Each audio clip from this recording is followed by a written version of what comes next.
RJD विधायक ने बिहार की मौजूदा स्थिति की तुलना महाभारत काल से की। राष्ट्रीय जनता दल के एक विधायक ने बिहार की मौजूदा स्थिति की तुलना महाभारत काल से की है। आरजेडी विधायक ने इसी के साथ यह भी कहा कि पार्टी के नेता तेजस्वी यादव युधिष्ठिर की भूमिका में आकर राज्य में न्याय कायम करेंगे। तेजस्वी के विधायक ने नीतीश को भीष्म पितामह, मांझी को द्रोणाचार्य और चिराग को कर्ण बताते हुए कहा कि ये सब अपने लोग हैं, लेकिन मजबूरी में अन्याय के साथ रहने को विवश हैं। चीफ इनकम टैक्स कमिश्नर के घर पर ही पड़ गया आयकर विभाग का छापा। बिहार से बड़ी खबर सामने आई है, जहां आयकर विभाग ने बड़ी छापेमारी की है। इनकम टैक्स डिपार्टमेंट की टीम ने मुख्य आयकर आयुक्त संतोष कुमार के पटना स्थित आवास पर छापेमारी की है। आरोप है कि इनकम टैक्स की राशि के घालमेल और टैक्स चोरी के एवज में वो घूस ले रहे थे। बताया जा रहा है कि झारखंड के धनबाद के एक बड़े कोयला कारोबारी से इनकम टैक्स को मैनेज करने के एवज में 10 लाख रुपए की घूस ले रहे थे। मोदी के हनुमान चिराग सरकार को झटके पर झटके। केंद्र में एनडीए सरकार के तीसरे कार्यकाल को अभी 2.5 महीने ही हुए हैं, मगर खुद को प्रधानमंत्री नरेंद्र मोदी का हनुमान बताने वाले केंद्रीय मंत्री चिराग पासवान सरकार को झटके पर झटके देते जा रहे हैं। बिहार में अगले साल विधानसभा चुनाव होने वाला है। इससे पहले चिराग बीजेपी की मुश्किलें बढ़ा रहे हैं। इसे लेकर सियासी गलियारों में तरह तरह की चर्चाएं भी होने लगी हैं। तेजस्वी ने नीतीश और चिराग को बिना रीढ़ की हड्डी के सिद्धांतहीन लोग बता दिया है।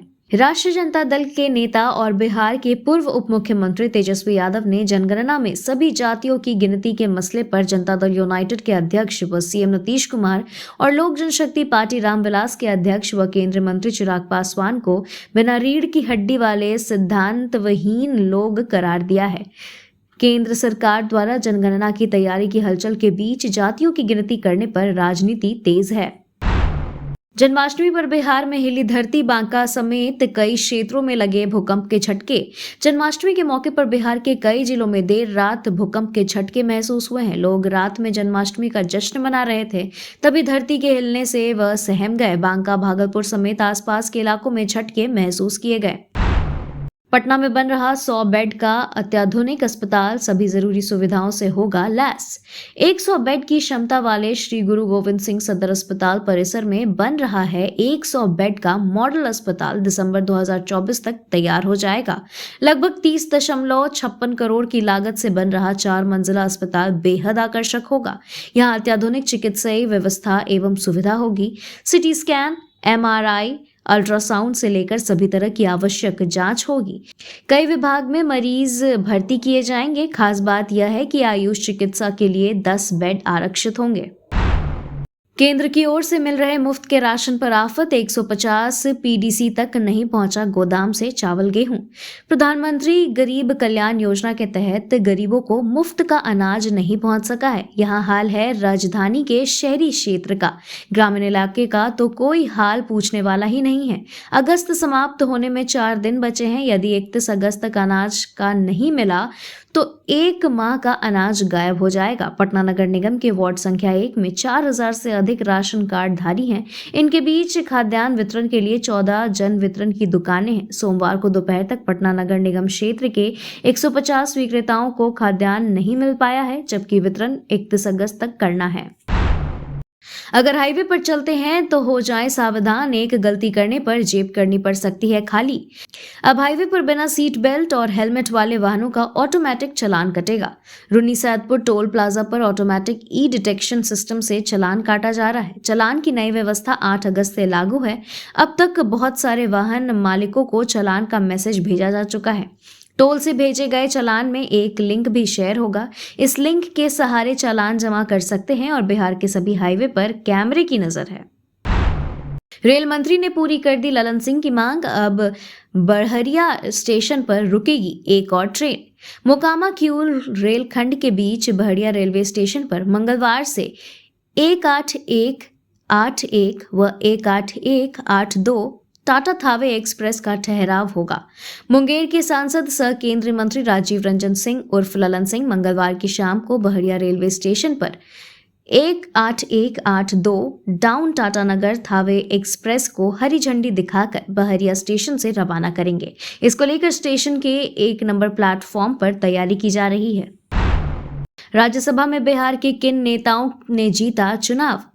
बिहार के लिए राज्यसभा उपचुनाव का परिणाम सामने आ गया है। इस उपचुनाव में उपेंद्र कुशवाहा और मनन कुमार मिश्रा की निर्विरोध जीत हो गई है, यानी राजग की दोनों सीटों पर जीत हो गई है। तीसरी उम्मीदवार नहीं होने के वजह से मतदान कराने का कोई मौका ही नहीं आया। मीसा भारती की जीत के बाद राज्यसभा की एक सीट खाली हुई है।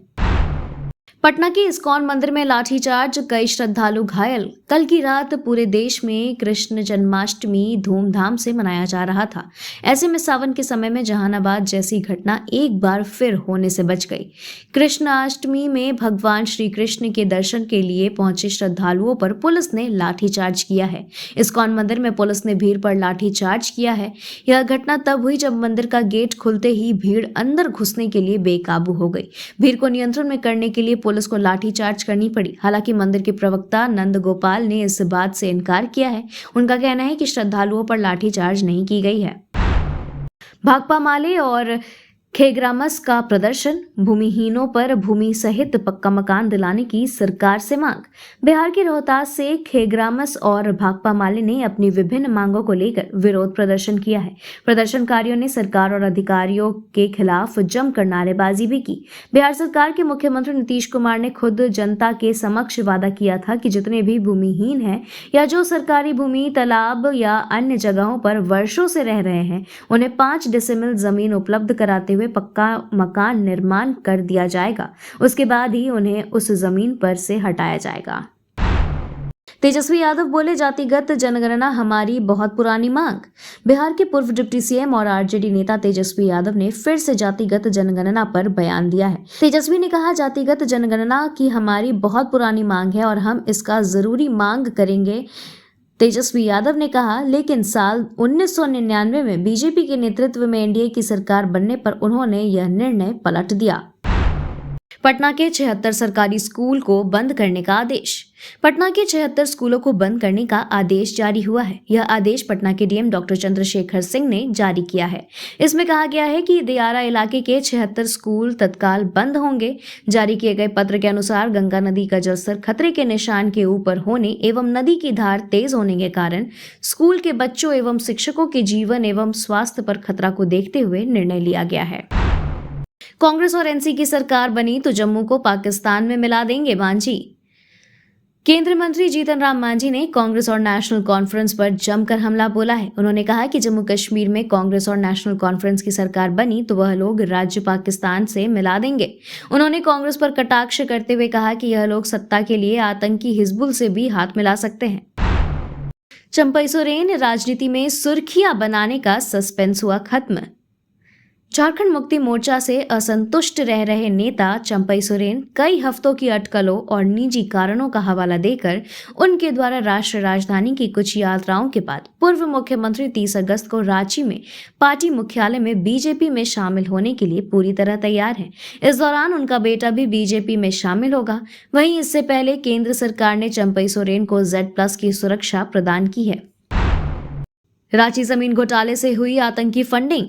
अलकायदा इंडियन सबकॉन्टिनेंट से जुड़े डॉक्टर इश्तियाक अहमद और लेक व्यू अस्पताल के संचालक बबलू खान के बीच काफी गहरे ताल्लुकात थे। इस बात का खुलासा सोमवार को बबलू खान से हुई ईडी की पूछताछ में। ईडी को अंदेशा है कि रांची जमीन घोटाले वाले पैसे से आतंकी फंडिंग की गई। बबलू और डॉक्टर इश्तियाक के बीच लेन देन के साक्ष्य मिले हैं। 28 को देंगे हेमंत कैबिनेट से इस्तीफा। झारखंड के पूर्व मुख्यमंत्री और राज्य के उच्च शिक्षा और जल संसाधन मंत्री चंपई सोरेन ने सोमवार देर रात भाजपा के वरिष्ठ नेता और केंद्रीय गृह मंत्री अमित शाह से मुलाकात की। इस मुलाकात के बाद असम के सीएम और झारखंड भाजपा के विस चुनाव सह प्रभारी हेमंत बिस्वा शर्मा ने चंपई सोरेन के 30 अगस्त को भाजपा में शामिल होने की घोषणा की। वहीं कहा जा रहा है कि चंपई 28 अगस्त को हेमंत मंत्रिमंडल से इस्तीफा दे देंगे। झारखंड विधानसभा चुनाव के लिए भाजपा और आजसू में फिर दोस्ती। झारखंड विधानसभा चुनाव में एक बार फिर भाजपा और आजसू पार्टी की साझेदारी होगी। पिछले बार 2019 के विधानसभा चुनाव में यह समझौता नहीं बन पाया था। दोनों दलों ने अलग अलग चुनाव लड़ा। नुकसान एनडीए और आजसू दोनों को हुआ। इस गलती के परिणाम को भांप लिया गया। इस बार इस गलती को दोहराने का जोखिम एनडीए नहीं लेगा। चंपई सोरेन की बगावत पर जेएमएम का पहला रिएक्शन। झारखंड की राजनीति में इस वक्त भूचाल आया हुआ है। बगावत के बाद इसके बाद अब जेएमएम का पहला रिएक्शन सामने आया है। पार्टी ने कहा कि बीजेपी में उनका वह तवज्जो नहीं मिलेगा जो जेएमएम से मिला है। जेएमएम के नेता मनोज पांडे ने कहा कि जब तक चंपई सोरेन जेएमएम में है तब तक उनको तवज्जो दी जा रही है। जैसे ही वह पार्टी को छोड़ेंगे, जनता भी उन्हें छोड़ देगी। Thank you so much for watching this video. Don't forget to like, comment, share, and subscribe.